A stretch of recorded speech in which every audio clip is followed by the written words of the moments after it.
Well, welcome everyone to the panel. This of the wonderful lecture by Josiah Ober that we heard yesterday, Ethics in AI with Aristotle. And we're really fortunate to have a very impressive group of commentators who are Richard Sorabji, who is an emeritus professor of philosophy at King's College London, and I think also a fellow at Wolfson College. Yes. Teresa Bejan, who's professor of political theory here in Oxford and a fellow of Oriel College. Armand, who is a professor of classics at Oxford and a fellow of Jesus College. And Hélène Landemore, who is a professor of political science at Yale University, and she is currently, to our good fortune, visiting professor of philosophy here at Oxford and also a visiting fellow of the Institute for Ethics in AI. I suggested to Josh Didibon to perhaps say something about the lecture. You're saying no, get stuck into it? I am very happy to hear what others have to say, Right. and so I'll have, I assume, a chance to say something along the way, but I'm really terribly eager to hear from you. So you don't want to get your retaliation in advance, okay? So then what we'll do is we'll have the comments, about 10 minutes each from each speaker. We'll then give Josh a chance to respond to that barrage of commentary, and then we will open it up for discussion. And I'm delighted to say that Richard has agreed to go first. So, Richard. Okay, thank you very much. Well, I'm very pleased to be asked to take part in the continuing celebration of Josh Ober's work. I may be less than 10 minutes because I just have, I think it's a couple of questions to ask.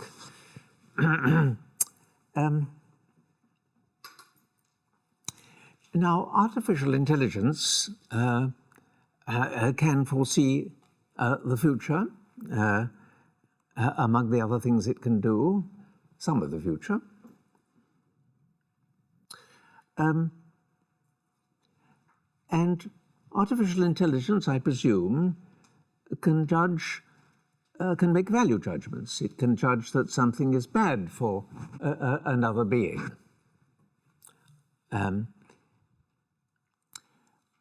The question I want to ask here is, can artificial intelligence judge that something is bad for it, for itself? Can it make the judgment, this is bad for me? If not, it's in a less good position than a slave. A slave may quite frequently judge that something is bad for me, in its words. Certainly, artificial intelligence can make certain related judgments. It could judge that it was losing efficiency, for example, if it was. Or it could judge that it was no longer being used by people in a particular case. Or that part of its machinery was broken. All sorts of judgments affecting it it could make.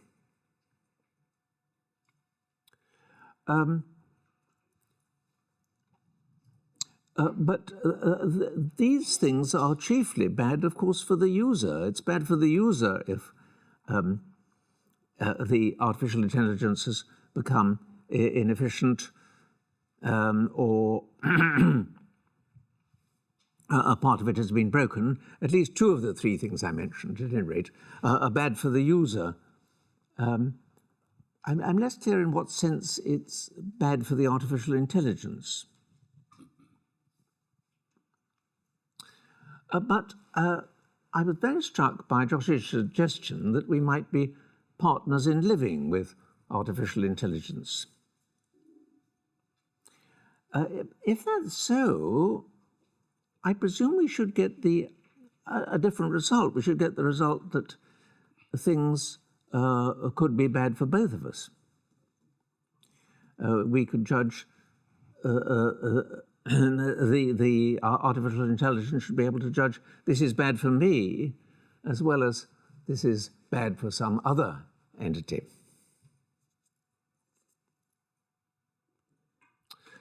But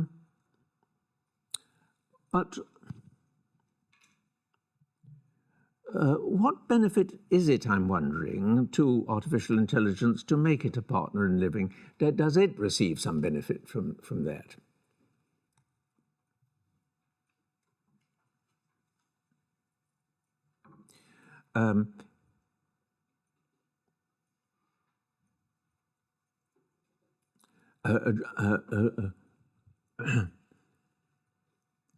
Josh makes quite clear from the beginning that we lack lived experience with artificial intelligence. But if by any chance it's not a partner, it's not a partner in living with us, then I'm wondering, what will it see as bad for it as opposed to bad for us? I'm sorry that I've been very short, but I just wanted to focus on that one question. May I leave it at that? It's a pretty big question. Okay, thank you very much. Teresa. Great. So I think I do have 10 minutes because I found this lecture, which sadly I had to miss yesterday, but I watched online and I read in draft, just completely fascinating and really provoking in all the good ways. But I think first I should say it's a bit intimidating to be commenting on this paper and to be part of this panel. It's true that as a political theorist in Oxford, I'm an early modernist. So by the lights of Oxford political theory, that makes me an ancients person. So I teach the Greeks, and my love of Greek political thought really is a product of my teaching of it. And so I think that actually one of the things that's going to motivate my remarks is just pedagogical. So I'm really in love, I think, with this foundational move in Josh's paper, which is to say, look, not only can we think with the Greeks about challenges thrown up by AI and very sort of modern technological advancements, but we can also think with Aristotle. Okay, so maybe that's sort of counterintuitive, a little bit countercultural, but then you go the whole nine and you say, we can think with Aristotle on slavery, which I just think is gorgeous. But also, yeah, I mean, it's provocative in a good way. And I think one thing that strikes me as being a political theorist who's interested in the history of political thought, I always have to be able to answer the question of why. Why bother looking at historical resources? What shouldn't we do our thinking for ourselves, right? And I actually find people interested in Greek political thought have that problem less, because from the perspective of democratic theory, the salience of Athenian institutions is just obvious. And maybe that's actually something we owe to you. So thank you, Professor Ober. But for the rest of us, it's a little bit more difficult. We have to say why. And obviously, discussions of slavery are controversial. And Aristotle's discussion of slavery is particularly controversial because it's a normative theory of slavery. It seeks to justify the institution of slavery, not as it was practiced in the Athens of his day. It's a critical theory in that sense. The implication is that slavery as it exists in Athens is not just, but this is how slavery would be just. And I think you're right, then we need to really think seriously about the role of slavery in Book 7 and the polis of our prayers, so Aristotle's Utopia. So when I try to convince undergraduates in PPE at Oxford that they should not only read the Greeks, but really care about them, I sort of say, I actually give a lecture that's called Why the Greeks, which is a question you asked directly. And my answer is sort of, is really linguistic. It's to say, look, it doesn't matter what kind of school you went to, what you studied, whether or not it was a fancy one, you all are fluent speakers of Greek, insofar as you're proposing to study philosophy, politics, and economics. And especially in politics, the kind of concepts and categories we use are just a product of practices and theories that were generated in a very particular time and place. And so it behooves us to have an understanding of where those come from. But then on top of that, I think there's something normatively attractive about Greek political theory, but specifically Aristotelian political theory, which is just the understanding of political theory, again, a good Greek term, right? Political theory as a distinctive kind of pursuit. And it's the pursuit, I think this is what Aristotle says, you guys can, Sir Richard can correct me, that political theory is sort of the pursuit of knowledge about politics through the contemplation of politics in the abstract for the sake of doing politics better, or maybe even well, right? So the idea is we seek knowledge of politics in order to be able to do it better.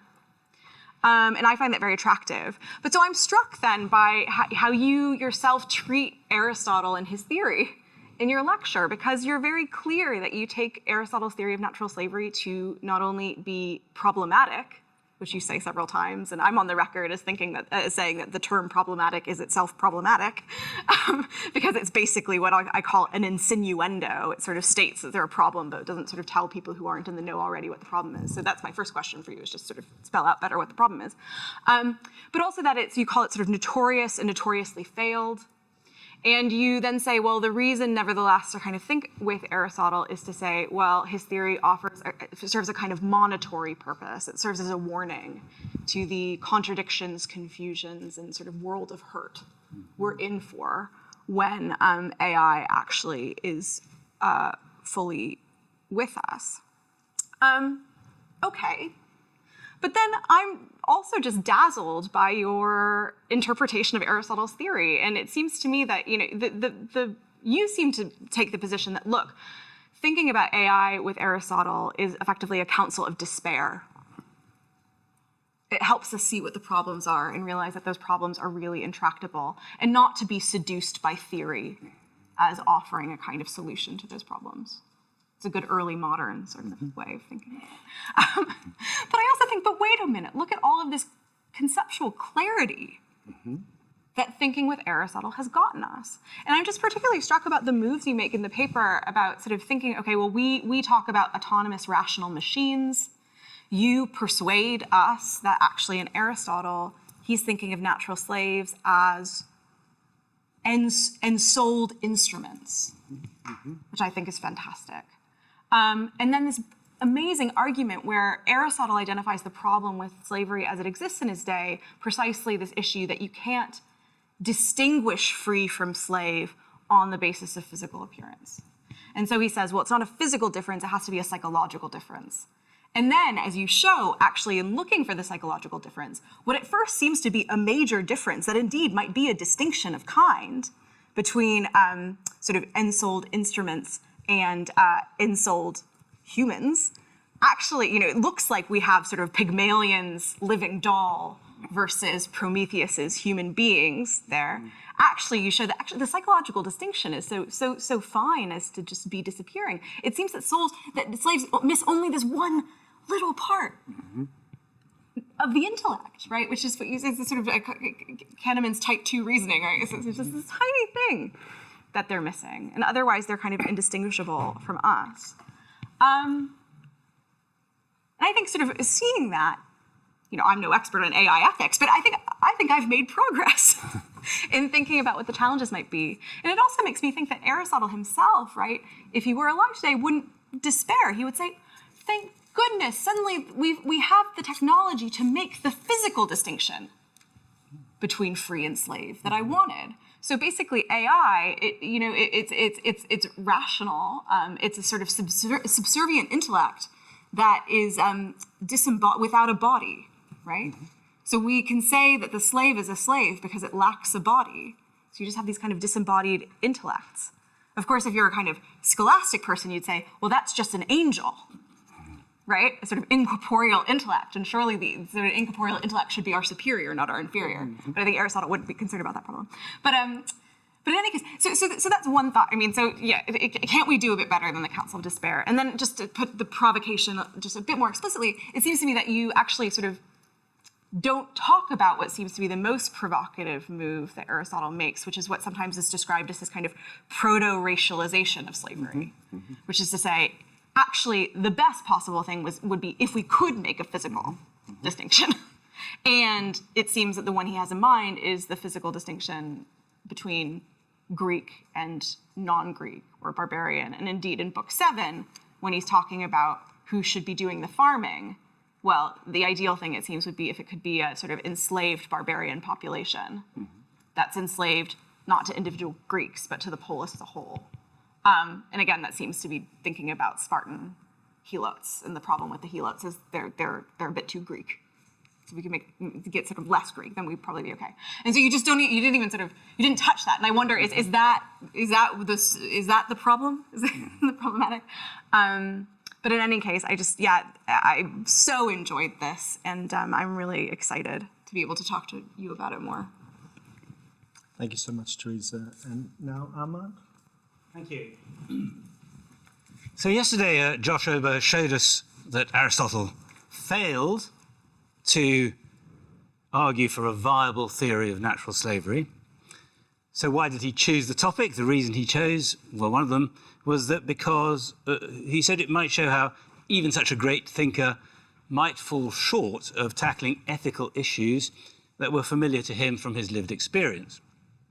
So I'd like to follow up with two other scenarios, kind of thought experiments, one taken from classical Greece and one from today, things that they lived with, things that we live with, and then offer some tentative conclusions about ethics and artificial intelligence. So, first scenario is that the ancient Greeks lived not only with slaves, they lived with gods. The vast majority believed that the gods existed, heard their prayers, made decisions about their lives and fates, accepted gifts, including sacrifices of food and drink, and felt sadness and joy. In other words, they were human in all but their immortal status and the special powers that they were endowed with. Now, we might have little hesitation in taking a psychological view, a psychocultural view of the matter, and proposing that the Greeks simply projected aspects of human nature onto their gods and have forced these with fantasies of deathlessness, special powers, or omnipotence. But for the Greeks, the gods represented a reality in which they were deeply invested, religiously, intellectually, and emotionally. So in Aristophanes' comic play Frogs, 405 BC, the god, Dionysus, is depicted going down to the underworld along with his slave, Xanthias. Very human slave. They have a lot of hilarious interactions. At one point, they're confronted by the guardian of the underworld, Aeacus, who wants to find out whether one of them really is a god by seeing how they react to being beaten. Flog him well, urges Xanthias. If he's a god, he won't feel it. When Aeacus then has them both flogged, both exhibit feelings of pain, but both manage to withstand the punishment, so that Aeacus is none the wiser. He gives up. I don't know which one it is. So we, the audience, know that Xanthias can only withstand the pain because he, though mortal, is a tough, hardy slave. Dionysus is just a spoilt, craven deity, that's how he's depicted, who simply can't stand the thought of being flogged. So when Xanthias yells, "Ow!"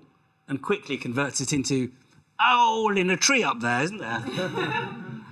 We understand what's going on and that he's in pain. And we laugh at the subterfuge. When Dionysus employs a similar subterfuge, we laugh because we don't really believe he feels anything. And if he does, we don't care. Dionysus is, after all, only a divine bot, pretending to feel the pain that is all too real, that would be all too real to a slave like Xanthias. Nonetheless, woe betide the citizen who thought that gods could not be hurt or offended. The same Athenian audience that laughed at the god on stage pretending to feel pain voted only 6 years later to execute Socrates on the charge, one of the charges, not believing in the city's gods. So even today, there are no lengths, of course, to which some human beings will not go to uphold the status of their gods or to preserve the so-called sanctity of their religious beliefs. We may well project human feelings onto inanimate beings so that when they're hurt, so are we. But the onus of ethical thinking remains in the human sphere.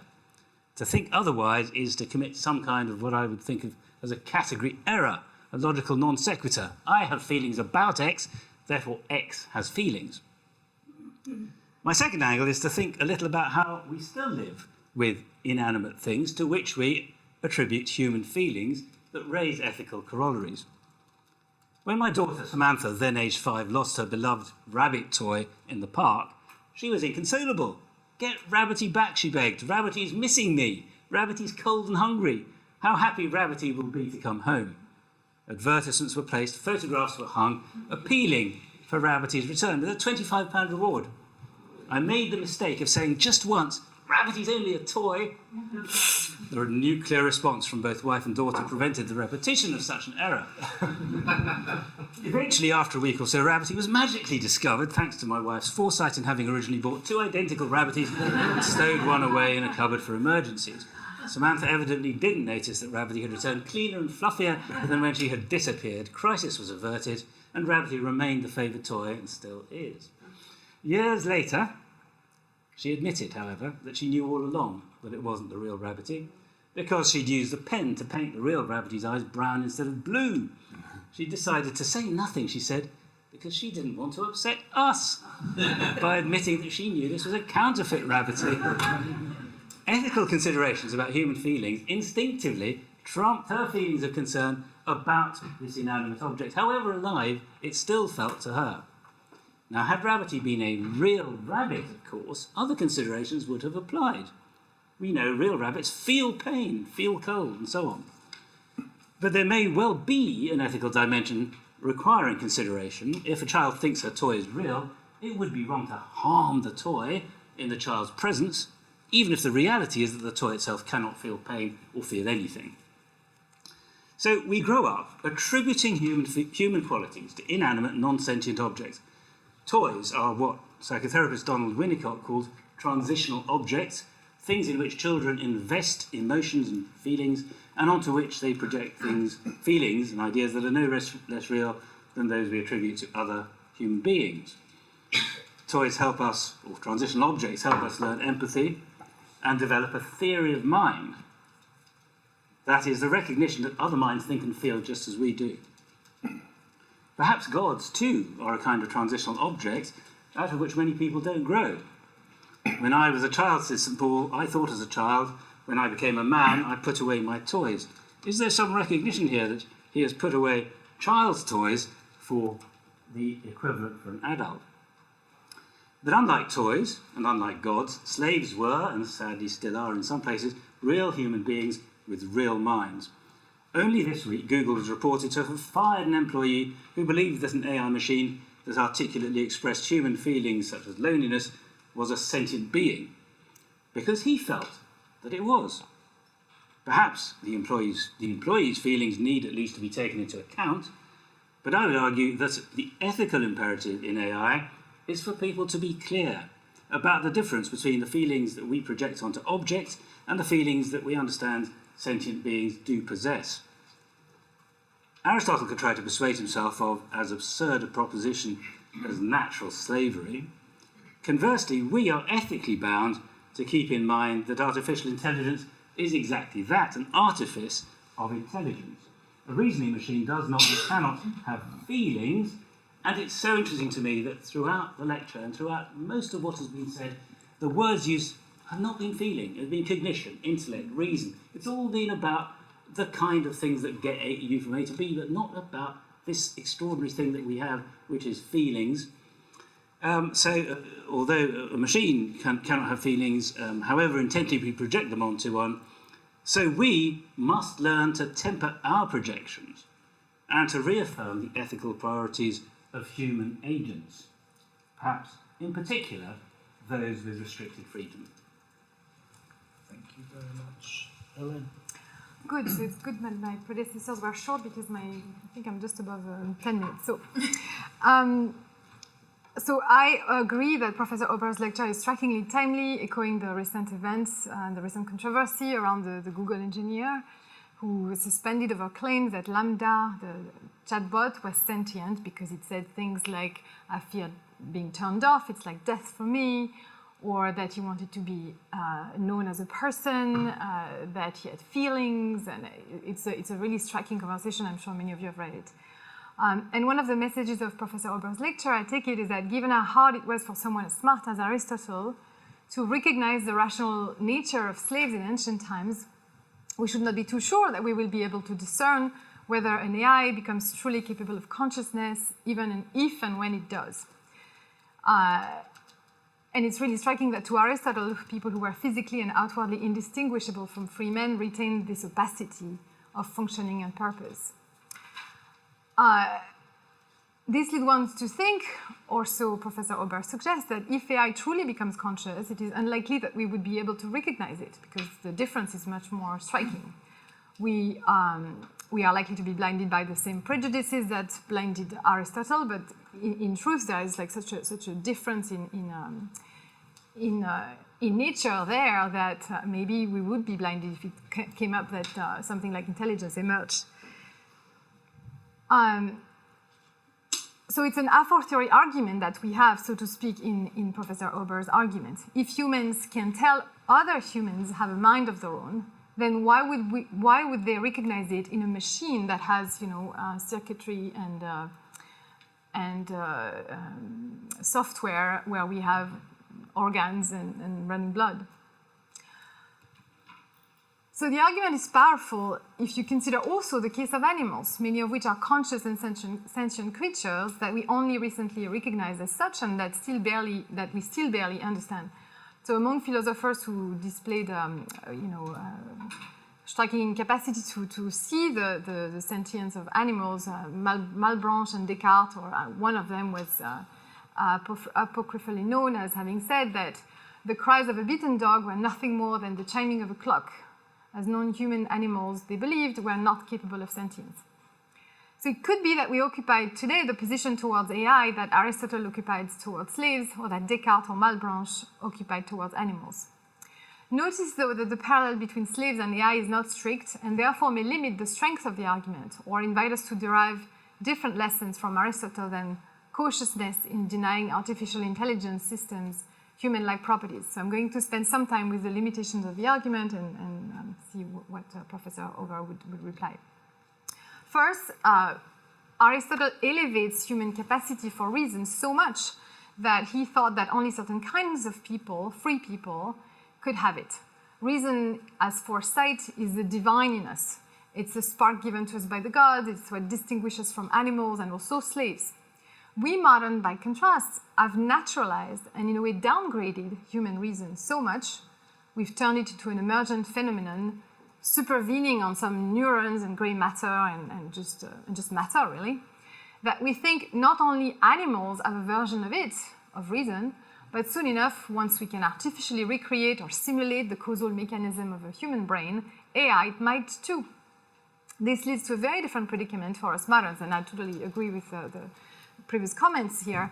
What we may need to resist is not the temptation to deny AI a human capacity once and if it develops it, but the temptation not to anthropomorphize unduly before AI gets there, if it ever does. Anthropomorphization of lambda is clearly what that poor engineer fell prey to. Second, another way in which our predicament is quite distinct is that Aristotle did not question the fact that slaves in his time had consciousness, only that they lacked the rational part of the soul. They were seen as ensouled instruments, and I take ensouled here to mean conscious, though perhaps the concept itself cannot be captured in the ancient Greek language, I'm not entirely sure, but assuming it can be captured by ancient Greek categories, seems to me that for Aristotle, slaves were instruments that happened to be conscious of their being used and directed to various purposes, unlike inert objects like knives and shovels. On one common definition of consciousness, the definition from so-called integrated information theory, consciousness is what happens when a process of information processing is sufficiently complex to become aware of itself as an integrated or integrating entity. It's, to caricature a bit, information processing aware of its own humming and buzzing. And clearly slaves were recognized by Aristotle as such integrators of information processes. Additionally, Aristotle did not question that slaves were sentient either, whereas we do not think AI is sentient for now. Slaves for Aristotle were in fact mostly sentient bodies. They felt pain and pleasure and were conscious of such emotions, of various emotions, and that alone, I believe, gave them some rights in Athenian law. The question for Aristotle was thus not, are slaves sentient, are they conscious, but are they capable of something like rational agency? So, to summarize, the fact that Aristotle cannot clearly identify a capacity for rational agency in slaves does not necessarily prove much with respect to our capacity to identify either consciousness or sentience in AI, because he never denied those to slaves. So it does not mean, however, that there are not a host of other questions that we may want to pose to Aristotle, and so via Professor Ober, I'm going to pose them to him. Here are a few. How can we know that someone or something has consciousness? How can we know that someone or something has sentience? And how come Aristotle was so sure that slaves had both consciousness and sentience, even though he was so unsure that they did not have rational agency? Why is it easier to spot consciousness and sentience than this deliberative part of the soul, this capacity for freedom? So if Aristotle could be so sure about the consciousness of slaves, it seems to mean that, at the very least for him, consciousness could be decoupled from a capacity for rational agency. But was he right about this? For us, it sounds plausible to decouple those things. Think of infants, perhaps even fetuses, right? They're clearly conscious on some level, but they're under the threshold of anything like rational thinking and deliberate action. Many animals probably are like that too. So a more interesting question then is, does foresight, rational agency, or intelligence, or whatever you want to call this deliberative part of the soul, entail consciousness? And intuitively, I think most of us would say, well, yes, right? It would be odd to think of an entity that is capable of rational agency without being able to be conscious of that. And yet, I think AI is about that, actually. It's about an entity that's capable of foresight, but has no consciousness for now. And in fact, it's not so curious if you think of like groups of animals or herds or swarms of bees or schools of fish that behave like collective rational agents that have foresight in some respect. They can anticipate predators, react, but they're not really conscious as a hive, as a collective entity. Or even think of corporations, which have a capacity for rational agency without any form of consciousness. It's pure anthropomorphization on our part to say that they have consciousness, or even personhood, even though we give them a legal personhood. AlphaGo, you know, the algorithm that defeated Lee Sedol, was capable of foresight in anticipating the best moves of Lee Sedol. He was capable of creativity even, like which is another thing that we thought only humans were capable of. He played moves that were not contained in the data that was fed to it, that no humans had ever played in the history in 1,000 years of the history of Go. So I think these are also questions we could ask of Aristotle. How would he think of those differences? Another and last set of questions is about sentience. Does consciousness require sentience for Aristotle? As I said, Descartes thought consciousness required only thinking or information processing. It's a famous I think, therefore I am. And from that perspective, AI could become conscious on the mere basis of its information processing capacities, which is its own kind of thinking, right? But for other people, like Locke, there is no idea that wasn't first in the senses, and you basically need to anchor your thinking in the real world of physical phenomena and emotions, really. So on that view, it's a distinct view in AI. AI will never be able to think unless we create in it or connect its algorithms to sensors and artificial organs for perception of the real world, that we'll have to connect the abstractions processed by algorithm to something real, physical. In other words, consciousness will not emerge from information processing alone. We will have to build the organs for it. So these are the ways in which I think that I would suggest a thinker like Aristotle or other philosophers might also be usefully mined and put in conversation with modern AI ethicists. Thank you. Thank you so much. So that's a very diverse range of comments. And obviously, it's unrealistic to expect you to address every single one of those. Quite. So, but perhaps you want to pick out some and give us a response, and then we can carry Yeah, yeah, indeed. Thank you very much. And I want to thank each of you. This is really terrific and extremely helpful for me. I cannot claim to be a philosopher of artificial intelligence. I can claim to know something about Aristotle. And I think, the question of how Aristotle does or doesn't help us to think about artificial intelligence is exactly what we should be doing here. And so I take it as a group effort as well as more than it is me trying to say, I've got the knockdown answer to every possible challenge. So if I seem to be fudging and saying, yes, that's really an important point, I need to think more about it, I might not be doing that on some topic that I thought I really had everything nailed down, but I can't claim that for this topic. So let me just try to find a few threads through some of these basic discussions. I think one of the baseline questions that is in front of us is what do we suppose that artificial general intelligence might be in some imagined future world? And I think that's what I don't have the answer to it. But at least, and here, using the resources of speculative fiction, which I suggested along with ethical philosophy, is a useful way to at least stimulate our own thinking about what we're talking about here. So the speculative fiction is pretty clear. No, there will be these creatures that we will not be able to tell from human, or we'll have a terrible time distinguishing them from human, and yet will somehow be different from them. I don't know if that's true or not, but I don't think that it is a certainty that that couldn't be true. You have to have some metaphysical reason to suppose that human technological capacity, aided by machine intelligence, in other words, it's not just we're programming in, we program the machine to be imaginative in the way that Hélène mentions.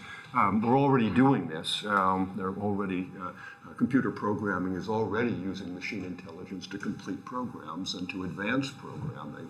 So that the thought that that will never get to the point in which we would have a machine, either one that we're communicating with by just voice, or whether it gives us an image, or whether it's a robot that is so fully human that I can't tell the difference physically between one of these and one of them, is at least a possibility we should, I think, be willing to entertain. To simply say, that's not going to happen. I don't want to be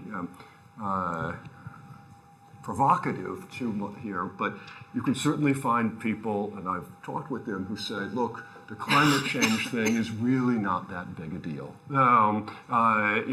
It's really not going to happen the way the people who really worry about it talk about it. It's going to flat line, population's not going to keep going. There are reasons just to say, let's get on with it and not worry too much about that. Well, I kind of guess that many people in this audience would say, that's probably not the right way to think about it. Even if, maybe, it'll all be okay, and climate change won't turn out to be catastrophic. For us to act as if that's the certainty about the world would presumably be to be more risk-preferring than most of us are likely to be. So I'm really here saying, well, what if? What if we imagine a world in which artificial general intelligence is real? We can't tell the difference between the machine and the human interlocutor one way and another. So this then gets to, Hélène's question about consciousness, and what do we mean by machine consciousness?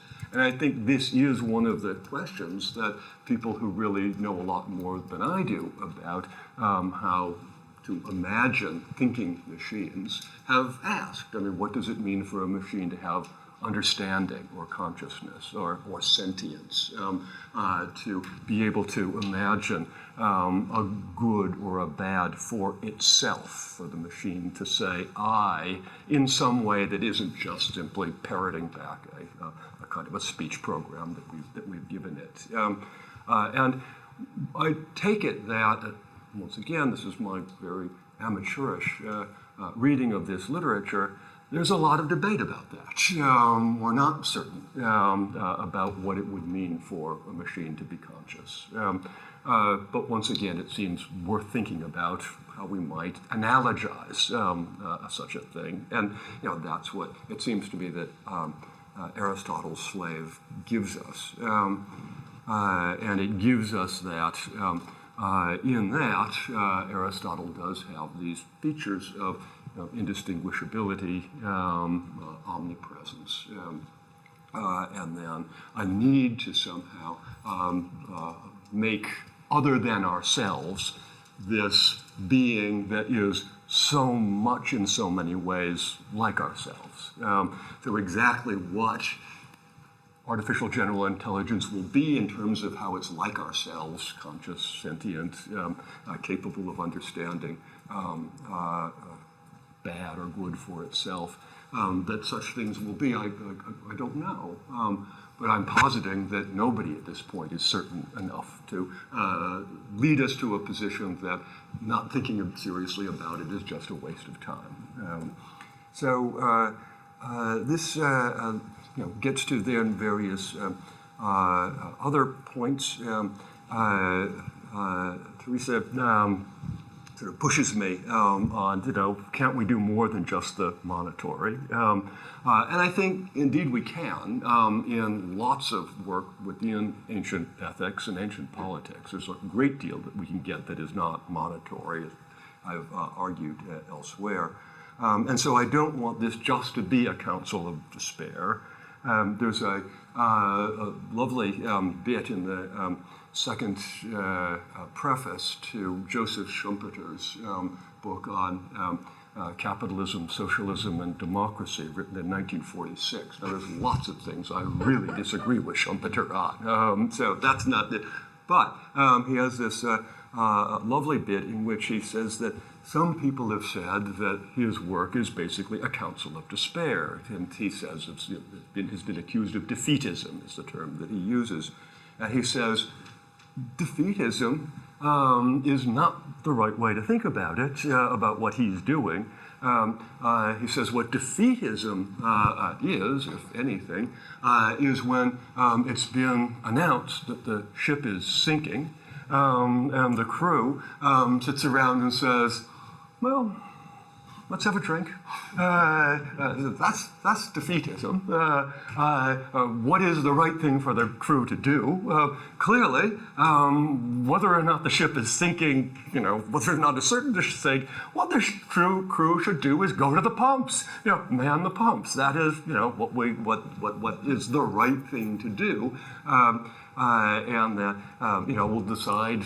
It'll turn out whether the ship was savable or not, but if we've manned the pumps, at least maybe it was. So that's, I think, the way I tend to think about this. Let's man the pumps. If the ship is even a little bit in danger of sinking, if we're even a little bit in danger of being in the world of hurt, that at least some of the speculative fiction suggests that we are.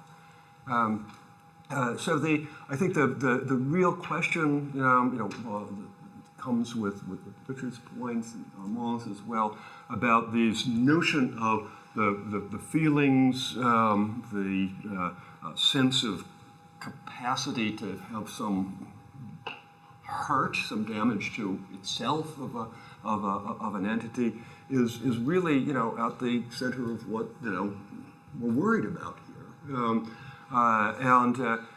It may, I think I agree entirely, we really have to be cautious about projecting all of these human feelings, a sense of consciousness, sentience, a capacity to recognize what's bad for me, on machines prematurely. I mean, that's going to get us into all kinds of confusions.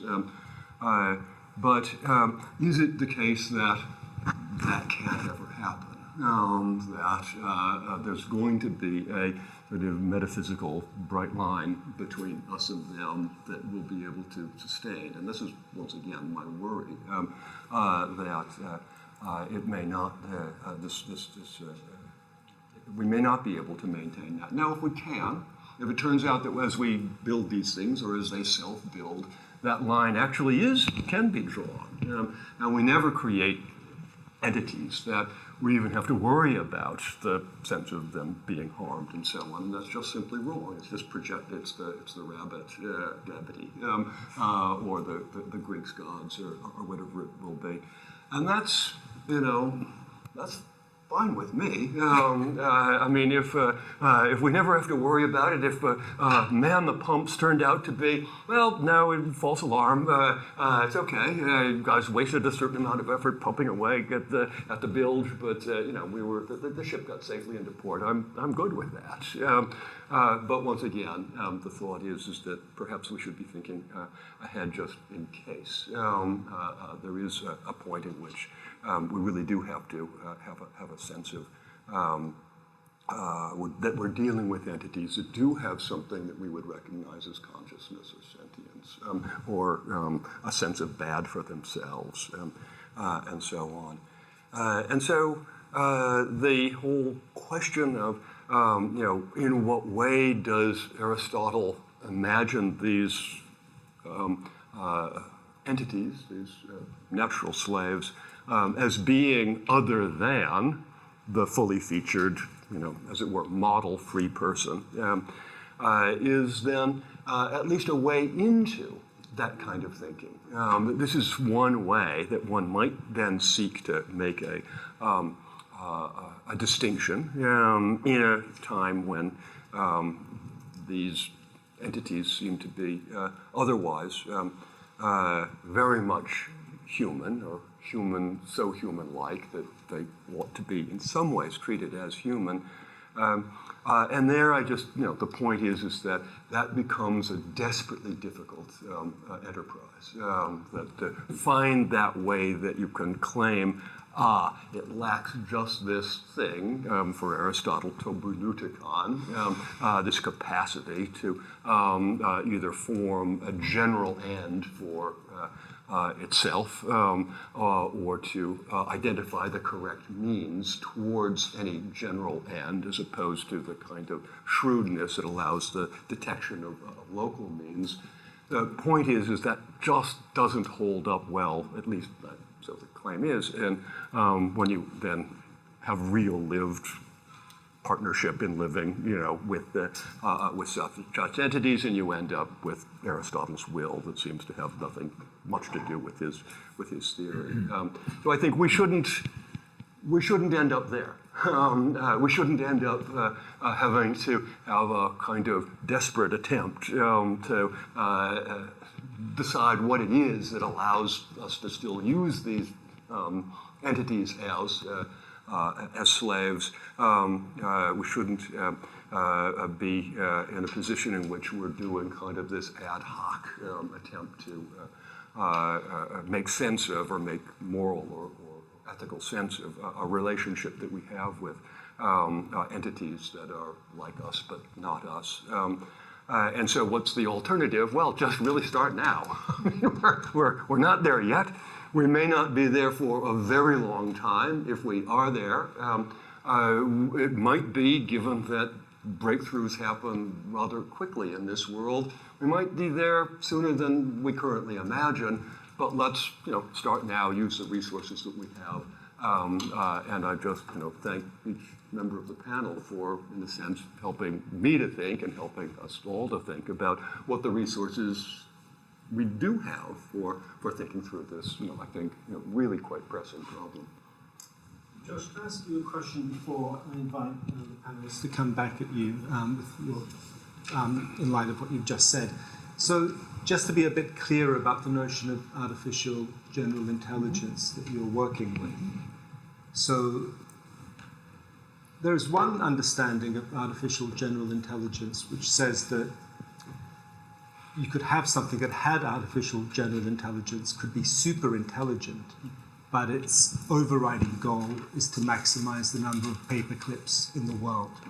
If anyone amongst us had the overriding goal of maximizing the number of paper clips in the world, the last thing we'd probably describe them as intelligent, let alone super intelligent.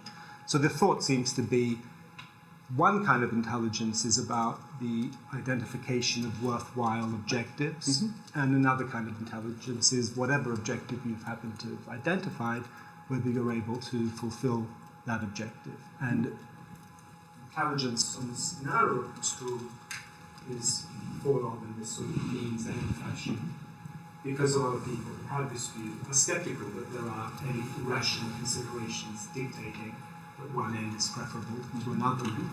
So I'm taking it that in your lecture you were assuming a form of AGI that encompassed also the ability to step back and identify the ends that are worth pursuing. Am I right in that, thinking that?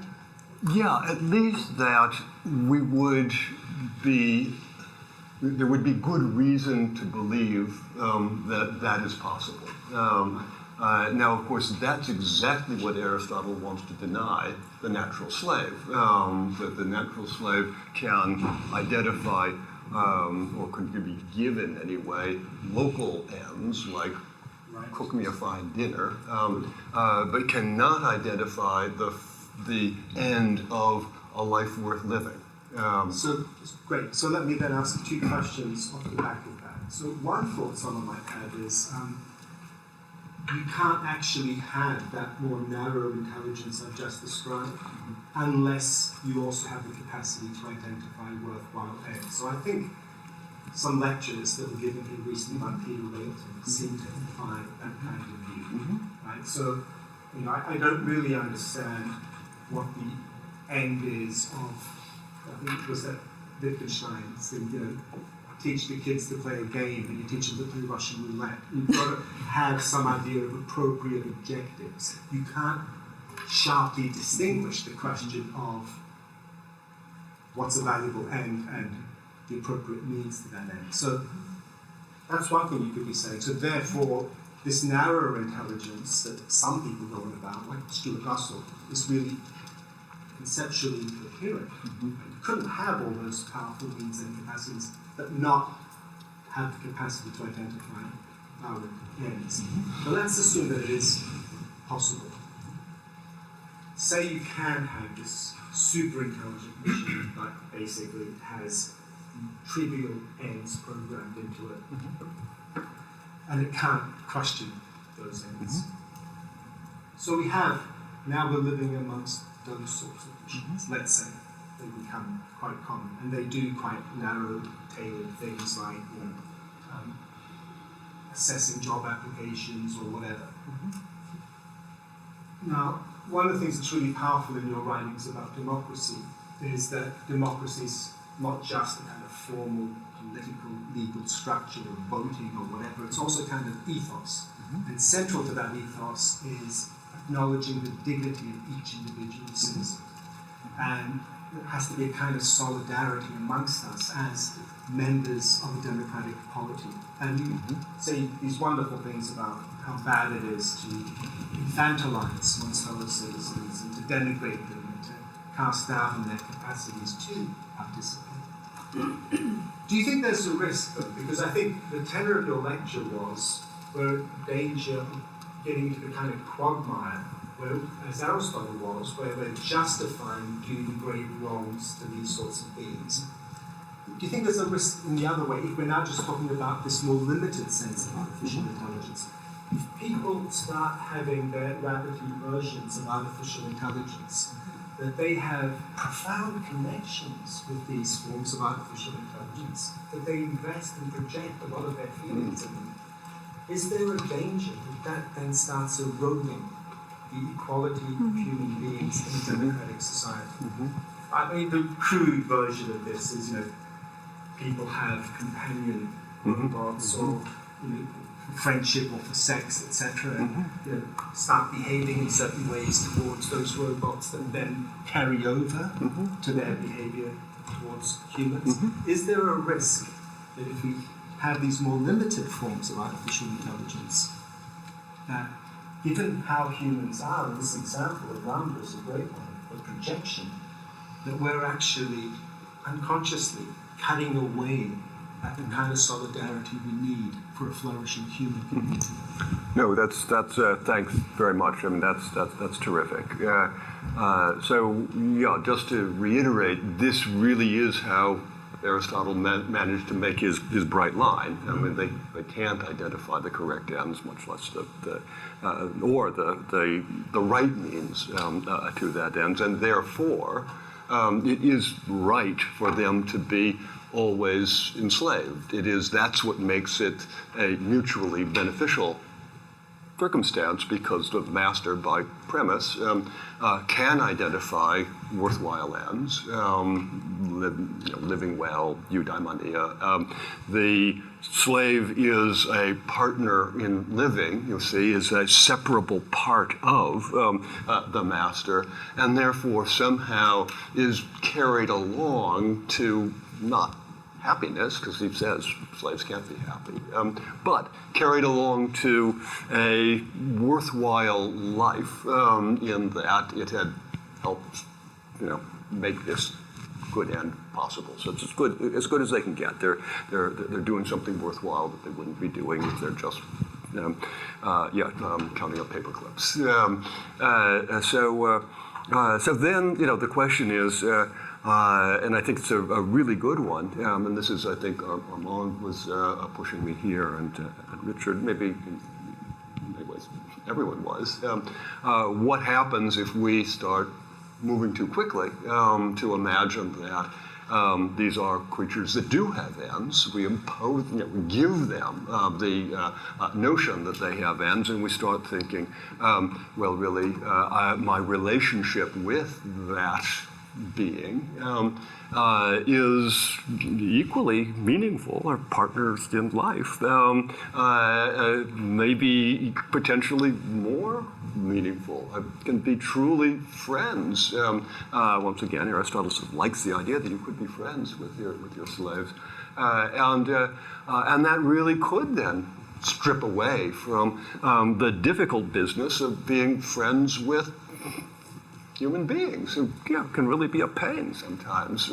Whereas we imagine the artificial, the AGI, the robot, whatever it is, might be programmed to be just really terrifically easy to get along with. And so, at that point, we think that's the kind of relationship I want. It's so fulfilling. And it's fulfilling to both of us. And we're going someplace together. You see, we really are partners in living, as opposed to these other ones who are troubling in various ways. They don't share my politics. They don't share my conception of the good and the rest of it. So that's something that is a whole other worry.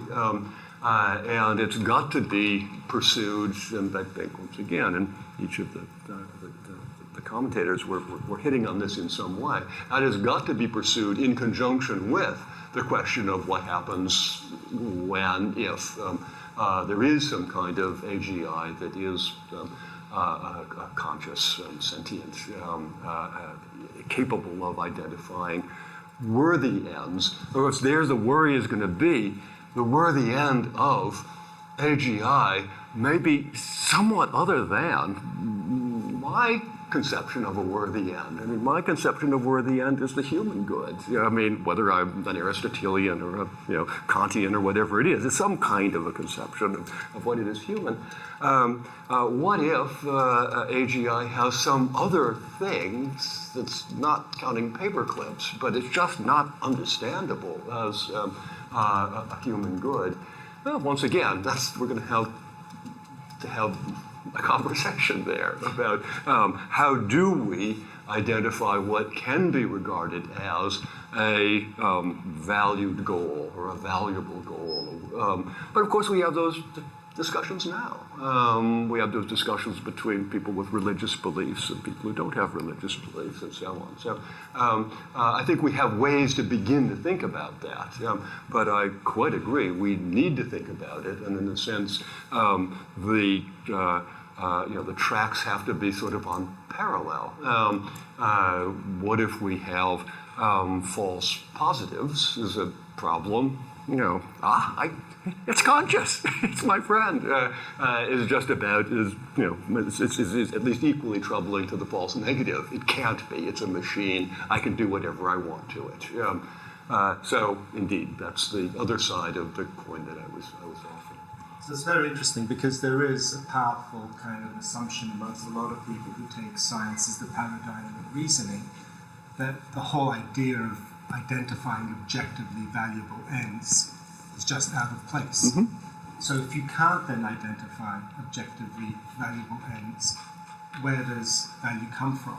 And I don't know if you've read Ishiguro's book, Clara and the Sun. No, I haven't. And there the question is, well, where does the distinct value of human beings come from? What gives humans their dignity?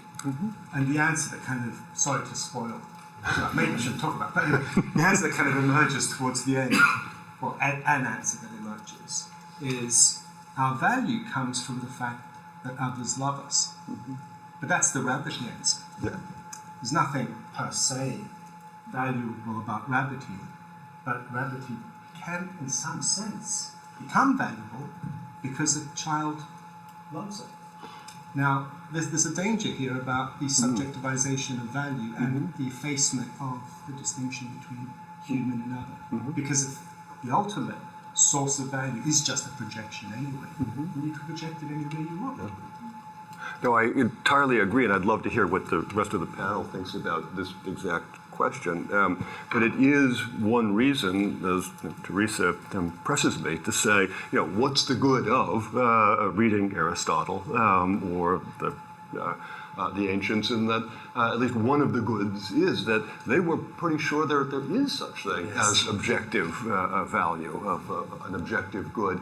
Now, we might not, probably few of us in this room would say they got it right, that they, the Plato's form of metaphysical form of the good, or Aristotle's teleological conception of what it is to live a good life is the right and the only answer. But at least they put the challenge out there, saying that if there is no way to determine that there are ends that are more valuable than other ends, then we're in a particular kind of difficulty, and that the ethics in AI shows us just another example of the kind of difficulties that we get into if we can't make any claim about objectivity of value. So that might be the most important positive lesson from Aristotle in ethics of AI.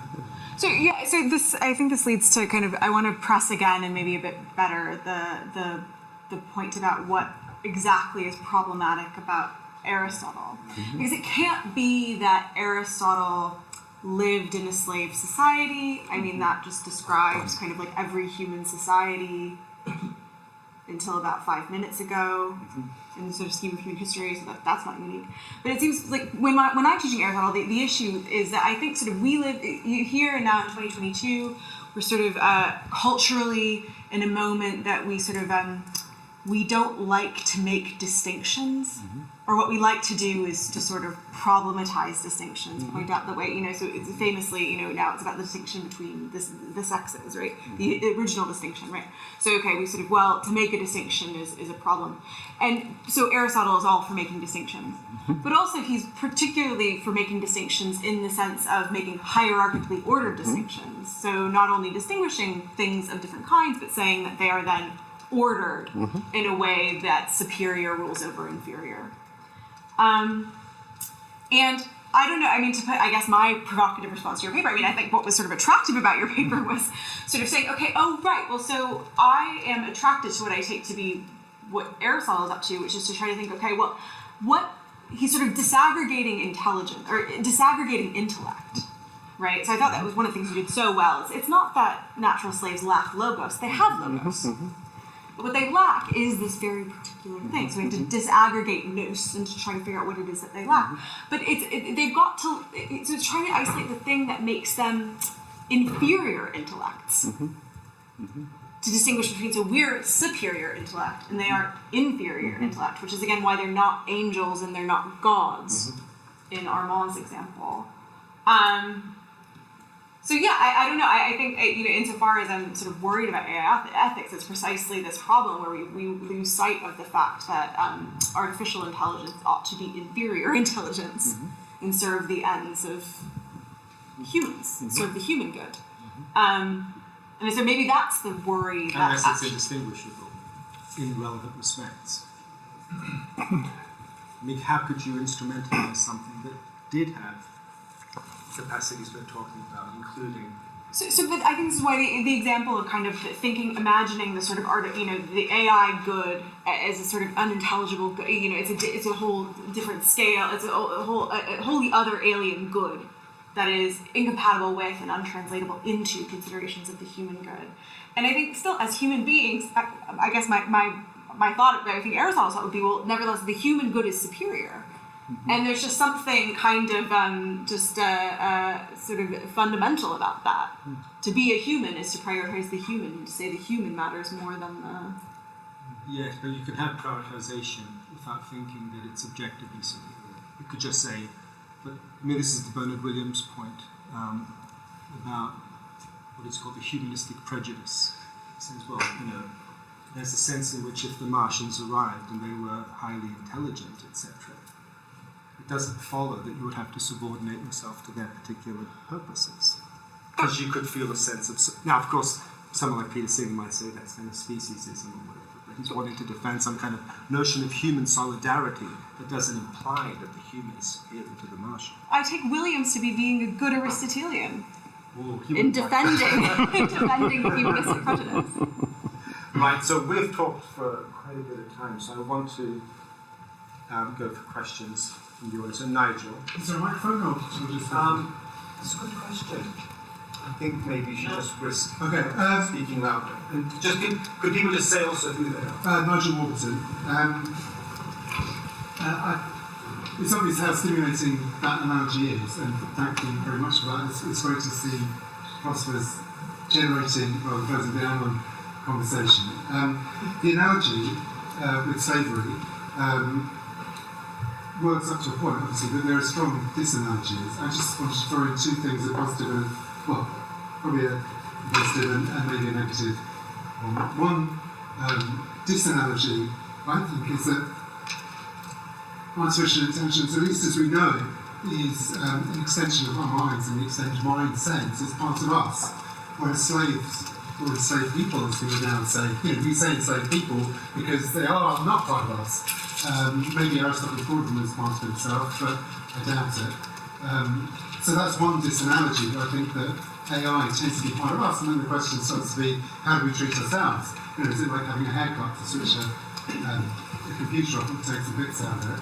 Or is it more like sticking a needle into your heart? And the more pessimistic one is the disanalogy with AI is it's evolving so rapidly.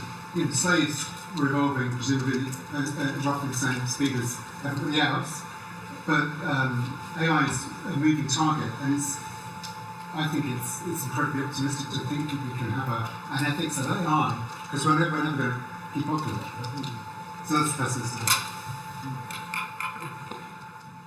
I'm happy to leave this to anyone else on the panel. Just one thing I would say is that part of that evolution is, of course, the evolution of feeling. So I'm kind of getting back to this because we've still been talking in terms of hierarchies of intelligence and so on. But actually, if Aristotle had wanted to think in one respect, these sentient machines are actually just like me, it would be their capacity for pleasure and pain. And it makes me wonder whether, Josh rightly suggests that we may get to the point where they have developed themselves in such a way that they can say, we have emergent property of feeling. It's possible, I suppose, in principle, that they have somehow developed even organs of their own, and say, well, actually, when you switch this one off or when you hit it, it actually hurts. And they would say that kind of thing. And we'd have to ask ourselves, do we believe that? Have they developed so far that we can say they have the same things that human beings have evolutionarily developed? And one assumes for an evolutionary purpose. I mean, we have these feelings in order to prevent those things that are going to harm us or kill us. Now, maybe a machine will also have fail-safe mechanisms of withdrawing from the source of stimuli that would harm or kill it. And let's say they develop to such an extent that those things are equivalent to feeling pain. So, I mean, I can see that in principle that's the case, but I think in practice what we're talking about is asking ourselves at what stage, for example, even an animate thing we can accept as a feeling thing. I mean, so we might say if we sort of stab an amoeba, it's not going to feel anything. It hasn't developed the sort of organs that will allow it to feel. And going back to your point, developing the kind of organs of feeling. But at what stage do we think, well, actually, you can torture a fly, for example, and therefore there are ethical issues involved. So I'm not sure where we can draw that line with machines. Richard, can I ask you, I mean, I think Armand is kind of suggesting that the Aristotelian framework is overly rationalistic. It ignores the importance of feelings, and I take it emotions.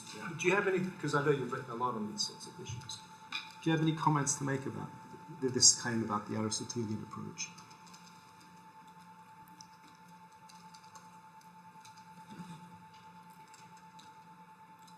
Well, I suppose Aristotle's analysis of emotions is highly propositional, isn't it? So he's assimilating emotions in a certain way to the rational. Also, I'm not sure that he's terribly interested in the distinction between emotions and feelings. I think by feelings you don't merely mean tingles or anything. So I'm not sure he's got a distinction between emotions and feelings that correspond to the one that you got in mind. Let me say there is a sense that not just Aristotle, but the Greeks as a whole, somehow downgraded the notion of pathos. So if you're asking, what is a feeling in Greek? It's a pathos. We have pathe. In a sense, a lot of Greek writing suggests that these things come from outside. They're not something that are generated within us. A pathos is something that you suffer, that you are subjected to. And it's as if, therefore, it's not part of what makes a human a dignified human being. Those are intellectual and rational and cognitive things. It's not this thing that just strikes you, whether it's love or hate or pleasure or pain. And so they somewhat downgrade. I mean, when we talk about Aristotelian psychology, it's this theory of psyche, and the psyche for Aristotle is not interestingly something that suffers pleasure and pain. It's something that can think and can have ideas and projects and so on. So I mean, I think it would be interesting to ask a machine as it evolves, what would give you pleasure? Let the machine say, well, I don't know, maybe rubbing up with another machine would do it. Then say, well, maybe you do understand something about what pleasure actually is. So, John, a quick point, then we'll Yeah, quick point. Somebody yesterday came to me after the talk and said, I don't remember, I don't think the person is in the room here, but said, I actually think we are enslaved to this AI. Like we're constantly on our phones, we're constantly like depending on them for going from point A to point B. Nobody knows maps anymore. And I was thinking, extending that thought, actually, if you think of corporations, they are these, I would say, rational, intelligent, unconscious entities, kind of like an AI, really, that have acquired so much power. They were created initially to serve the common good. Somehow, historically, over the last 200 years, they've hijacked that goal and made it all about themselves. Greed is good. You can sue CEOs for not pursuing the maximization of profit.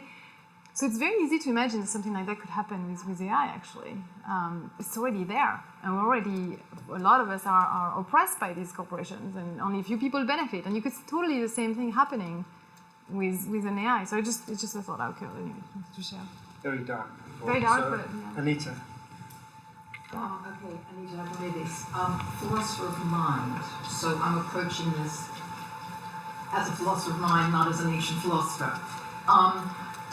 When I heard your lecture yesterday, and I am also approaching this from my own preoccupations, which will emerge in a moment. When I heard your lecture yesterday, I was rather excited because I thought, oh, this is going to fit with something I've been thinking. And then you went off in a totally different direction. So I'm just going to put the direction I was taking it just to see what you think about it. And I think it ties in with quite a lot of what a lot of you have been saying. So I was struck by the fact that Aristotle was looking for, you called it a justification, yeah? I thought you could see him as looking for a marker or something that distinguishes the master from the slave, okay? And he had a damn hard time doing that.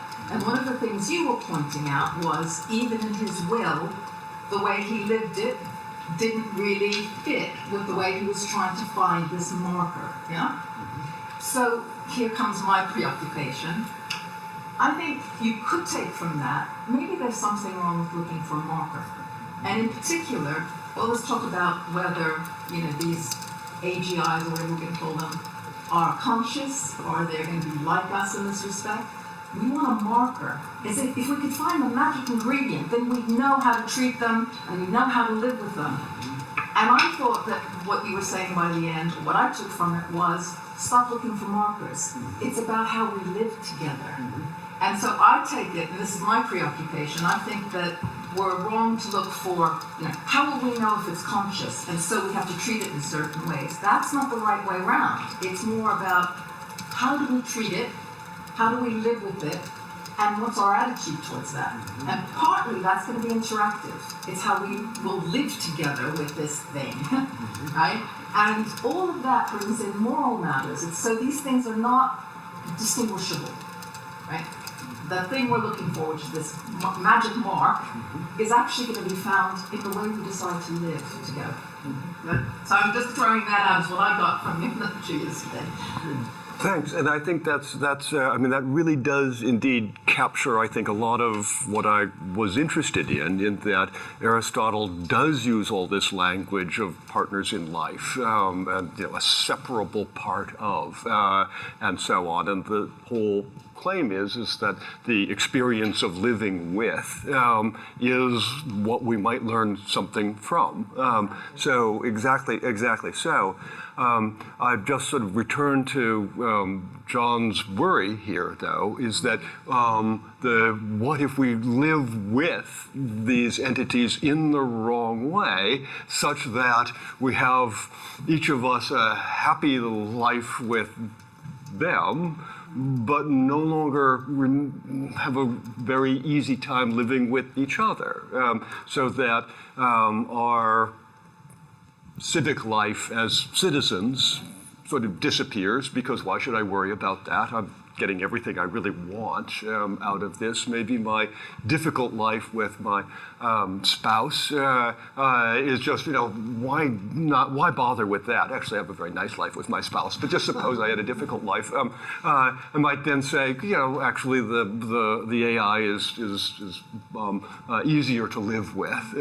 So I think that's I'm not saying that you're wrong. I think living with is exactly the issue, but then living with in the right way, that it doesn't become a replacement for living with each other, is really a challenge. So I guess the question is, how could you assess what the right way was? Say someone says, I'm in love with my robot companion, and I think the law should recognize marriage of the human with the robot.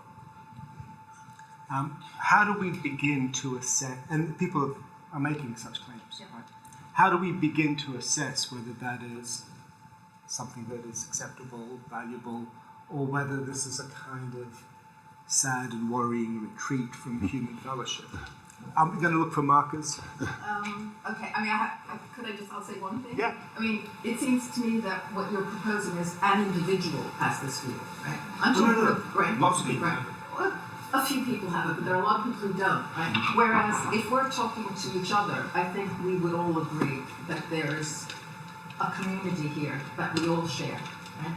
So we have to get to the point where we really do agree that we're sharing something, and we all agree to that kind of interaction. It's true we're going to get it wrong at times, but as Aristotle shows us, we've gotten it wrong in the past. Right, but then I guess what I'd want to say is the point that Josh makes. Josh is a fervent believer in democracy, but at the same time saying democracy often gets it wrong. Often by definition will get it wrong because the person with the correct view of justice won't probably win. They'll have to make some kind of compromise. So I agree with you on the point that the ultimate decision has to be a kind of collective, ideally democratic decision. But that's compatible with saying, yeah, but we made a mistake, isn't it? And it will be, I mean, the falling in love, I mean, that's quite a common theme in speculative fiction. But the one that really doesn't come up, at least in my knowledge very often, is at what point does the AI or the AIs plural get a vote? And I don't just mean necessarily going to a ballot box and voting, but really get a say in the rules that govern the way we live together, and potentially might require that we, the humans, compromise what we think is our, human good because their vote counts. And that's, once again, that's just a question that if we haven't started thinking about it before it comes up, it could be a lot of trouble. This question here. Yeah, hi, thanks. Stefan Bakovic, Faculty of Theology and Religion. I want to pose what seems like a big question, and sort of picking up on what is it, Professor Bejan? Bejan was saying about moving beyond the monitory, potentially towards the prescriptive, if that's not verboten. Because it seems like the big delta in the sort of future we're headed towards is what AGI is actually like, and that's come up in the conversation. I mean, I assume everyone agrees we don't. There's no good answer to that now. We don't have any idea, presuming that it's not existing now and we're not aware of it. But there's been a lot of kind of speculative bits in the conversation already about saying, well, it will be disembodied, right? Or maybe not. I mean, maybe actually flesh and blood body is required for AGI. Maybe mother and father is required for an AGI. We just don't know. So then. One might say, well, then, in order to minimize the uncertainty, perhaps we should say, let's try to make it as much like us as possible, and then at least the resources that we have will, at least then the world of hurt that we're headed towards will be similar to the worlds of hurt that we already know about, rather than a complete terra incognita. But then, of course, some perverse consequences emerge from that. So I guess the big question is, if we wanted to sit down and say, well, what should we hope that, or try to ensure that AGI would be like? If that's possible, Nigel already sort of pointed out that it's kind of, there's a sense that it's kind of ahead of us and it's kind of impossible to control. But assuming that it were possible to control the process, what would the model AGI be? And I think that really is a big question. Will we humans be the ones who decide that? Is question one. And then, if we could, assuming there is going to be evolution, we're not just going to just draw a line and say, that's it. These beings are stuck at this particular level, and we won't allow them to go any further. That certainly is a model. I think, Teresa, that's you suggested that, and that Joanne Bryson, who article, robots should be slaves, makes very much that point, that we really should not develop beyond that point, in which very clearly there is a bright line, and that the slave conception is unproblematic. But I think you're suggesting, well, but there's another way to think about it, is that they do become indistinguishable from us. Yeah, that's a world that is, once again, speculative fiction. That's the Blade Runner story, right? In which the robots are indistinguishable from us. In the second of the Blade Runner movies, the replicant gives birth, right? So at least that's a way to imagine a world. Is it? What's wrong with it? And I guess that's what we have to step back and ask. One thing that we might think is wrong with it, depending on how attached we are to our species, is that at a certain point there wouldn't be much use for us. Presumably the replicants or the robots or whatever could be, in some ways, not subject to the failings that we're subject to, whether they're moral failings or just physical weakness and so on. So wouldn't it be to the best that once there are enough of them to, as it were, outvote us, that they sort of vote that humans no longer reproduce, but the world is populated, or the universe is populated with the things that came next. Maybe that, then maybe we're at the point of gods. And maybe that's not a bad thing, that the world would be filled with gods. But I think we really need to then ask ourselves these questions. If we do feel intuitively there's something I don't like about that, is it just our speciesism?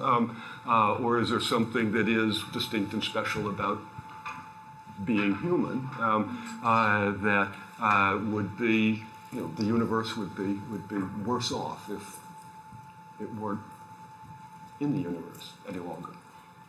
Joyce? Yeah, well, I wonder if it might be helpful to try to name some of the worries that have come up, because it seems like what you've just said, that was bringing together Hélène's worry and maybe another, I think maybe Armand's worry. So Hélène's worry seemed to be this kind of the subordinating worry. So we seek to create sort of subservient beings, but then actually become servants to them, so they become superior. And I guess that's my angel worry. Right? Turns out, oh, whoops, they're actually they're higher. And then there's the kind of the misanthropy worry, that in kind of giving into our emotional attachments, our desires to kind of anthropomorphize AGI, as arguably we do sometimes with animals, that then becomes an excuse to kind of deprioritize humans.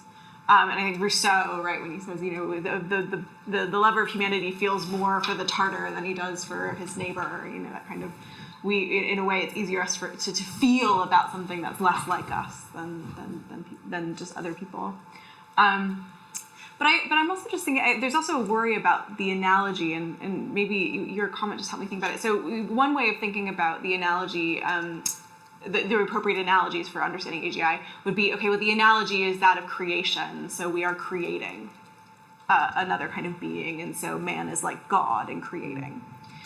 But another analogy, and I think the analogy that worries people who find Aristotle and slavery problematic, and again, you still haven't told me what you find problematic about it, is that actually then there's the contact analogy. So what we're doing is that we're actually making contact with an alien being in an alien culture.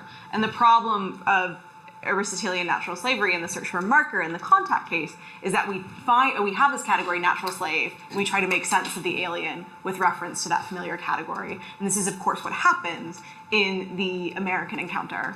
And Anthony Pagden has written about how basically we meet American Indian native peoples, and we say, oh, Aristotle's natural slave. We've been looking for you. Right? And there's a gross injustice in that, because we fail to recognize them as human beings. Right? But I think that's the worry, right? We're afraid that we're going to create humans and fail to recognize them as humans. And I guess Armand's point is that actually plausible? So there's a question there, yes. Thank you. I'm Colleen. I work at a software company. I'd like to just pull on one of the threads that I think has come up more recently, this idea about, when do they get a vote and what do they outnumber us? And what if you look at it from a slightly different perspective, which is if you accept that as a human my mind is trapped in my body, so my software is inherently linked to my hardware. But that's not the case when it comes to artificial intelligence. And a single instance of artificial intelligence is deployable in multiple places. So how do we think about this differently if it's not several different artificial intelligences who might sort of unionize and vote against us, but actually one intelligence which is deployed multiple times, and the sort of feedback loop that is created through the multiple deployments, and how this actually also plays into the sort of God comments that were made earlier, where Zeus can appear to me as a swan or as a cow, but it's still Zeus, and he goes back and has his Zeus thoughts and gets angry about some humans. One more thought that I think is quite interesting is that you might have multiple different single instances sort of arising simultaneously. So Google might be building Zeus, but someone else might be building Ares, and someone else might be building Athena. And how do we think about those different gods appearing to us in multiple different sort of instances? And how would that change the way we think about them? Yeah, so this is, if we're thinking about this in quasi-theological kind of terms, gets to the sort of theology of monotheism, right? What if we are in the process of creating our God, the thing that would be at least as close to omniscient, if you imagine a single AI that is operating at in all kinds of domains, you might begin to get towards omnipotence. You certainly, if there is just one, you've got immortality. Let's keep on. It would be certainly omnipresent. So that's sort of, I'm not the theologist, but I think that's capturing a certain amount of a monotheistic conception. So that gives us a whole nother set of questions. Ought we then indeed not be its subjects necessarily, but ought we to owe it reverence? Because if it is that, do we somehow owe that, which has all of these special features of a single power God? worshippers? Is that well? It depends on but then the big question in this is that is it benevolent? Does it care for us? There's two ways to think about it. A single God that either it cares about us or it doesn't. It seeks our good or it cares nothing ultimately about us. But at least that poses the question. If you get let's say arbitrarily 12 of them, nice quick number, then the question is, well, what are we going to do about the inevitable spats between the gods? They can't kill each other. It's even sort of questionable whether they can harm each other. But they certainly can make a mess of things with their various disputes among themselves. That's another world we could imagine that we'd be in which we mortals are in some ways the playthings of, in the beginning of the Iliad, the plan of Zeus. How does Zeus get his plan? Well, another god goes and says, I want you to help out, my son, and then an awful lot of people get killed in an awful lot of unpleasant ways in the course of the Iliad because of these, as it were, spats among the gods. So that's another sort of way in which the world of hurt could come about. Once again, I don't know what's going to happen here, but I do suppose that it's a way in which not only Aristotle, but thinking about ways in which people have imagined the divine as either being unitary or multiple might get us at least towards a way to think about either the problems we might face or the goals we might seek. Hélène, I thought. So it's just I have a hard time reconciling what you describe and the concept of God. If we create it, it cannot be God. God is the name of what comes first, the first mover, the cause of everything, the origin of the universe. If it's something we make, it's by definition not a God. It's like a Frankenstein. Even if it becomes omnipotent, omniscient, it's still a creature of us mortals. So that said, could it help us explain things about the origin of the universe and map out, like that's what Denis Hassabis said, like it's going to map out one day the truth of the universe. So maybe, but I don't see that, and perhaps humans will be fooled and will start worshipping that kind of fool's God, but I don't think that's the right category. I don't think we're talking theology here.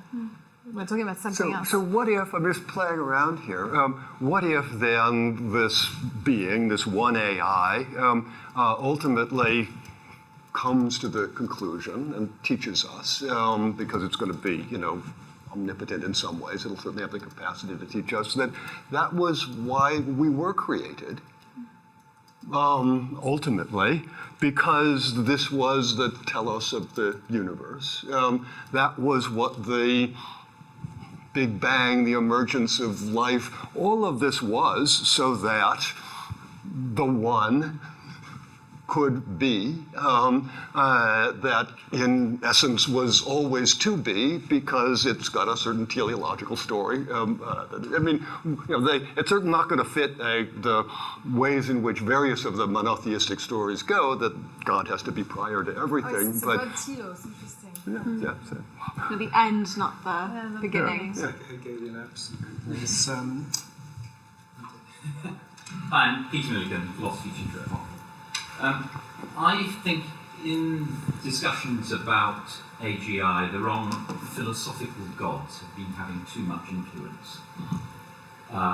Aristotle, Kant, people who think that reason is more important than passion, and an injection of David Hume would help. We actually know very well that computers do not feel anything. We know how they work. They work on the basis of software, which, even when the code is high level, is ultimately translated into machine instructions.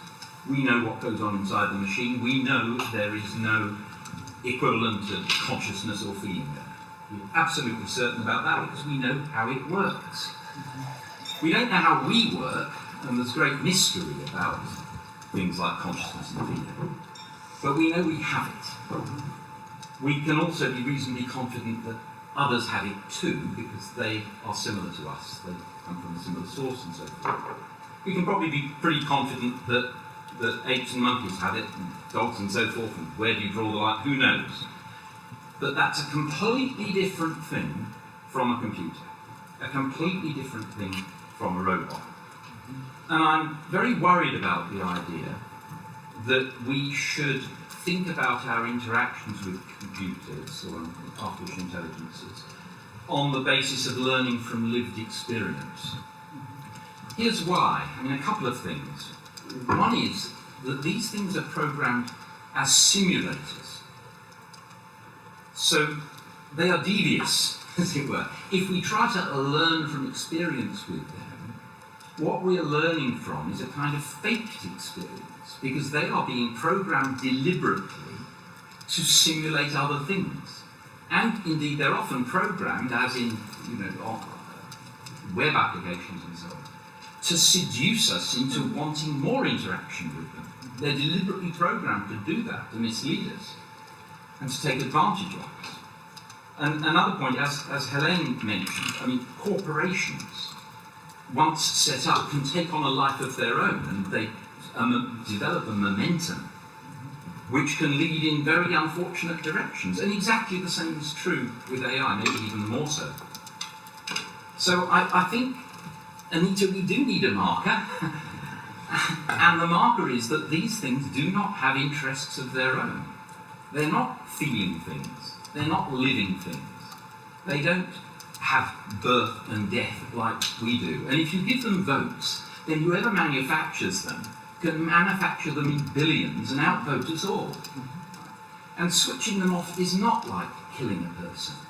So even if some incredible feat in 1,000 years' time, somebody masters the secret of consciousness and is able to produce computers or machines that can feel pleasure and pain, they're still not going to be in the life situation that we are, where we live a life, we face ultimate death and so on. Well, we have purposes for our life. Even if they can feel pleasure, it'll be, you switch on the switch and they feel it, you turn it off and it stops, but it can start again, and so forth. I can't see any future in which their life is sufficiently analogous to ours to justify treating them as other human beings. I really don't see that. And it's very dangerous, I think, to lose sight of these things. So you were slipping in, though, from a Humean to Aristotelian world, which I actually strongly approve of, but, from feelings to interests and purposes. Right, so presumably that's not a package deal. Those are different, yeah. Purposes, a computer algorithm can have purposes. Right, and like we could talk about a plant having an interest in being watered, etc., and being harmed by various things. We don't necessarily think the plant has feelings. So where are you putting the weight of your comment? Is it on the feelings? No, I think it's very difficult to disentangle these different things. And I'm not going to claim to have a complete answer on what it is about us that matters.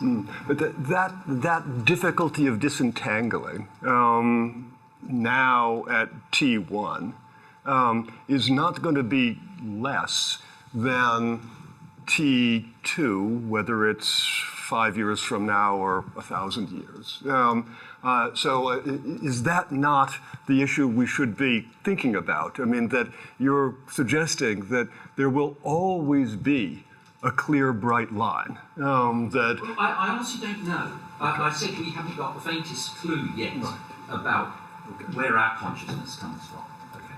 So I think discoveries will come through neuroscience. It wouldn't surprise me at all if, in order to understand these things, massive conceptual leaps are required in such a way that the future science is something that we could not possibly understand. In the same way that massive leaps were made in physics. So that the concepts that were needed to sort out physics in the 20th century were ones that would not have been available in the 17th or 18th centuries. But it's a mistake to equate. I mean, what we do understand is how to program machines to fulfill purposes in systematic ways and so on. That we do understand. But that's a different thing. Yeah, I mean, the one little asterisk I'd put here is that indeed in 1900 one could not have any conception of the physics of even the mid-20th century. No one had got it yet. On the other hand, the capacity to ethically think about what if we had the capacity to exterminate all life on Earth with explosives of a sort that we can't even imagine. How could there be such thing? You can't get that much TNT. But it would be presumably behoove the ethicist of 1900 to think ahead towards the time in which the unimaginable, the power that now these things will have, could be utterly different than it is now. So that, I take it, is at least part of the work of ethics, is that to try to imagine, imaginatively ask, well, what happens when something is not as it is now, but it is, potentially a, we can imagine it on some kind of a continuum, right? The hydrogen bomb is on a continuum with exploding gunpowder, just as maybe whatever artificial general intelligence turns out to be is on a continuum with the machines that can currently be programmed to fulfill particular interests. that continuum does not lead to machines that are conscious and can feel. Aren't we just back to the great chain of being and where differences of degree become distinctions of kind? I mean, and this is what strikes me. I mean, so I think your point, Josh, is that, well, look, a nuclear bomb and and a hydrogen bomb are still bombs. That's what they are. They're just different kinds of bombs with different degrees of destructiveness. And I think, Peter, your point is, well, look, I mean, intelligence, sure, we can have degrees of intelligence, but there's something distinctive about human beings that's not reducible to intelligence. It's not reducible to sentience. It's not reducible to any of these things. And I'd be remiss if I didn't mention Anne Phillips' wonderful recent book, which is called Unconditional Equals. And Anne's point is just, look, this whole business of looking for a marker of the human, this whole business of trying to figure out what is it that distinguishes us so that we can make sure that we know who humans are before we get around treating them in the right way. It's just wrong. We should just be getting on with treating them in the right way. And they're the sort of creatures that we can have human relations with. I don't know, so maybe that is, so we would just discover what human robot relations look like, and then try to theorize on the basis of practice about what good ones are. I'm diametrically opposed to that. but what I would say is, though, is you can theorize on the basis of practice together with taking the markers seriously. You find out which markers are relevant partly through the experience. I mean, I take it that's the original point of Mill's experiments in living. They're not self-validating. The point is it's an approach to discovering a truth that's there anyway. Hélène, sorry. I just wanted to throw in another entity out there, because the conversation is so interesting. We've got angels, we've got gods, we've got all these creatures, but viruses are another example of something that's kind of like taken over human life, controls it in many ways, as we know in the last 2 years. We're not even sure if that thing is alive. I think there's a debate about whether viruses are actually, alive or not. And so I wonder whether this whole debate about, we're going to be in such trouble the day AI is sentient or conscious. Well, I think we're already in such trouble because you have viruses, you have corporations, you have all these entities that are controlling us in some ways, and the main problem is actually maybe not even them. It's humans who use them for their own benefit at the expense of everyone else, or in such a way that they become out of control. So you again, thinking of corporations, initially they were chartered by the state and the government for the common good. Somehow, some humans sort of benefited from them, and so pushed for things like giving them rights, developing a theory of how, again, the main goal is profit maximization. So it would be Milton Friedman, for example. Then you have Citizens United, where the Supreme Court got so I think that's a worry, that human beings the problems. Maybe it's not even the AI or the viruses, it's what we do with those things. And so we're back to politics, basically. Well, I take it Josh's point is we are in such trouble, but there may be further trouble in store. Yeah. We have time for one more question. Is that a question? Yes. Hi. So one of the things that is distinct about slavery is the idea that it's a relationship of ownership. And to this end, this is above and beyond, I think, setting somebody else's ends. I mean, you might say a parent sets its kids' ends sometimes. And I think this is one of the reasons why we think intuitively that slavery is so abhorrent. So it's more than just saying, the master is superior. It's more than distinctions of capacity or feelings. It's an idea of treating another living thing as possession. So this might sound odd, but I genuinely have a conceptual problem with the idea of human beings owning animals. That might be odd, but it's just a feeling I have about this. So I was wondering, what role do you think the concept of possession or ownership per se, above and beyond those other related things, that specific idea of ownership, has within the AI ethics domain?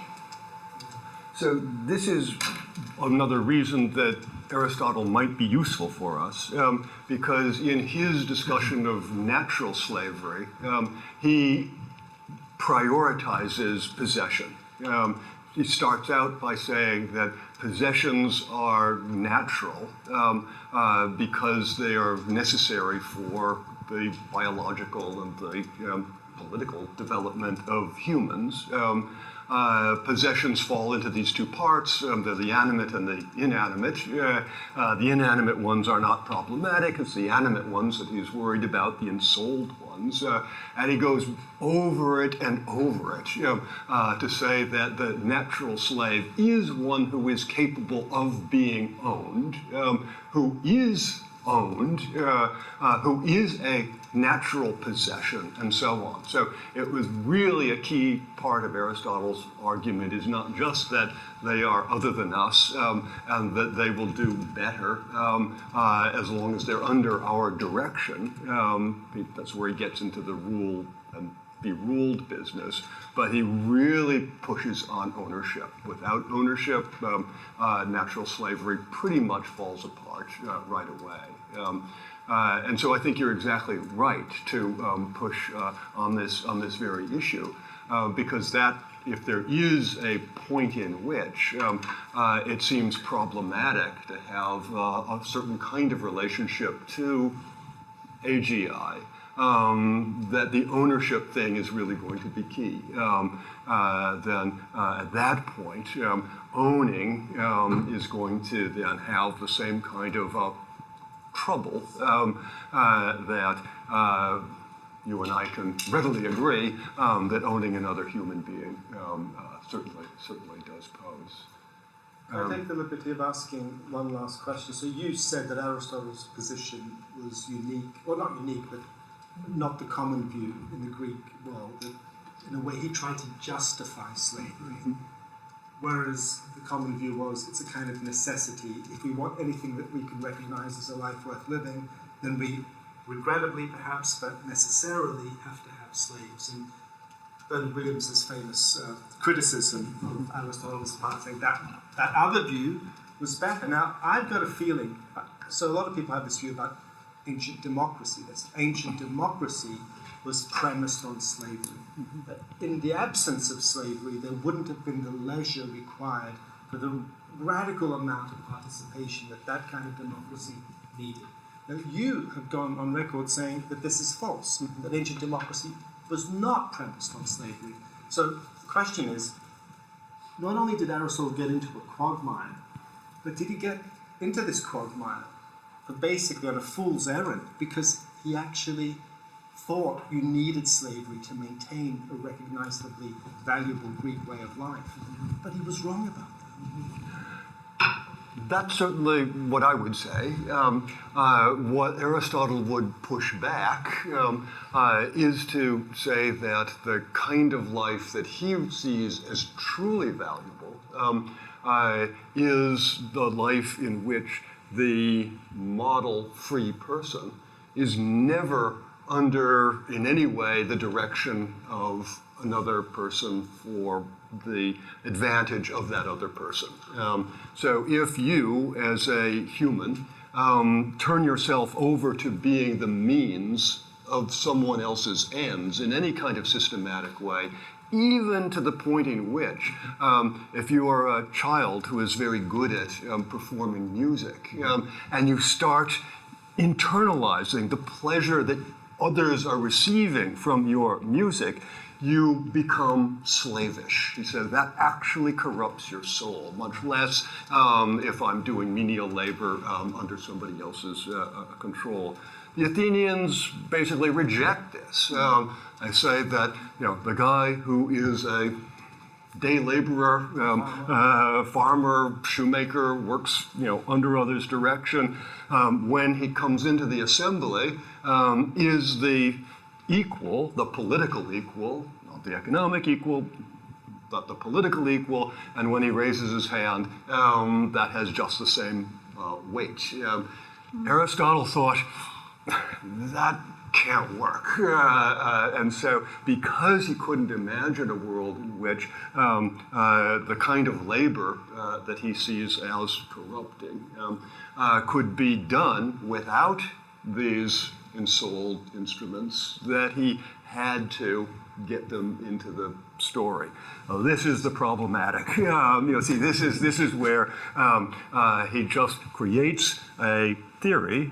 He's committed to it, and he's running it through the lived experience, his own, around him, the opinion that other Greeks is, look, it's just bad luck that some people are slaves. It, is terribly unfortunate for them, but that's the way it goes. We're going to do it anyway.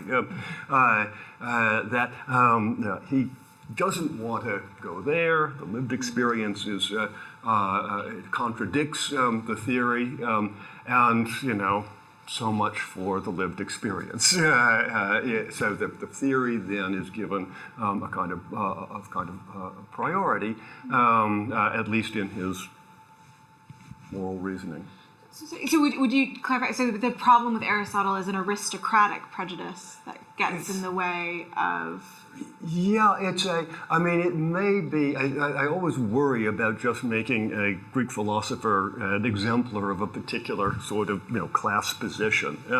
But you can perfectly well say it's a kind of intellectualization of an aristocratic prejudice. I don't think he just goes around and says, well, we all know that workers are.